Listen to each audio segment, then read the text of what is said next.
এর আগে এই মালটা আমি তৈরি করে দিছিলাম, উনি দুর্ঘটনা অ্যাক্সিডেন্টে ভেঙে ফেলছিল। তা উনি আবার এটা আমি করে দেওয়ার পরে এটা আবার ভেঙছে, ভাঙার পরে আবার আমার কাছে নিয়ে আসছে, এটা আবার আমি কমপ্লিট করে দিচ্ছি।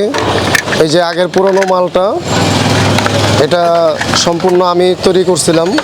এটার কিছু ভিডিও ফুটেজ আমার কাছে আছে, আর সম্পূর্ণ নেটে দেখে তৈরি করছিলাম। এখন উনি এটা আবার নিয়ে আসছে, আবার নতুন করে তৈরি করার জন্য। এই লাইটটা মার্কেটে 40,000 টাকা দাম আছে। এখন এটা মনে করেন যে আমি 3,000 টাকা কন্ট্রাক্টে এটা কাজ করতেছি। এই প্লাস্টিক যাবতীয় জিনিস দিয়ে আপনার যে কোনো জিনিস হুবহু তৈরি করতে পারি, যেমন গাড়ির ব্যাকলাইট, হেডলাইট, আর প্লাস্টিকের বডি কিট বাইকের, এগুলা ইত্যাদি আমি তৈরি করতে পারি। ভাই এই যে প্লাস্টিক আপনারা কোথায় পান, কোথায় থেকে নিয়ে আসেন? এটা আমরা মার্কেট থেকে কিনে নিয়ে আসি, নবাবপুর থেকে। এই প্লাস্টিকের কেমন কি দাম? এটা ফুড হিসাবে বিক্রি করে।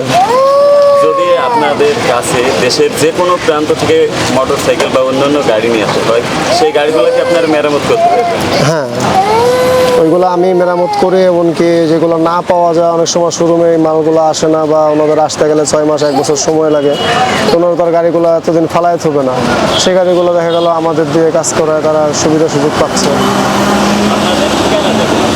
আমাদের ঠিকানা হলো বাংলাদেশ ব্যাংকের পিছনে দেওয়ানবাগি উট খামারের গেটের সামনে।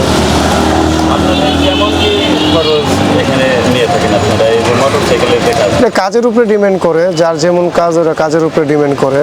যেমন আমি এখন একটা কাজ করলাম, এটা মনে করেন যে আমি কিছু সময় দিয়ে শ্রম দিয়ে কাজ করছি, হাতের কাজ, এমনকি ভিতরে বাইরে ওয়াশ করছি, রং টং করছি, বব করছি মেশিনের সাহায্যে।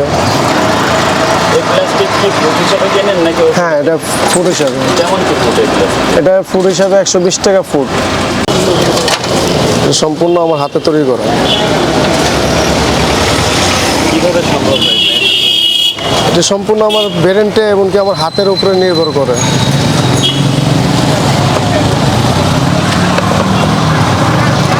এটা আমি নতুন করে আবার নতুন করে একটা জিনিস আবিষ্কার করতেছি, আরো হেভি করে। এই যে আবার নতুন করে আরেকটা আবিষ্কার করতেছি। এটা আবার কালার হবে, আবার হুবহুব যা ছিল তাই হবে।